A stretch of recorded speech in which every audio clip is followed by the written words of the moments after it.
আমাৰ সভাপতি প্ৰশান্ত গগৈ ডাঙৰীয়া, প্ৰতিষ্ঠাপক সভাপতি প্ৰণৱ বৰুৱা ডাঙৰীয়া, আমাৰ সকলোকে জ্যেষ্ঠ আমাৰ গগৈ ডাঙৰীয়া আৰু বিভিন্ন আমাৰ সমাজ সেৱকসকল, বুদ্ধিজীৱীসকল, শিল্পীসকল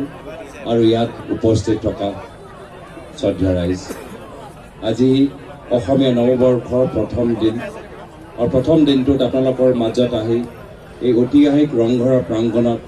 বিহুৰ উল্লাস যাচিছোঁ আৰু আশা কৰোঁ এই অসমীয়া নৱবৰ্ষ আপোনালোকৰ ঘৰত শান্তি, সমৃদ্ধি আৰু প্ৰগতি লৈ আনিব।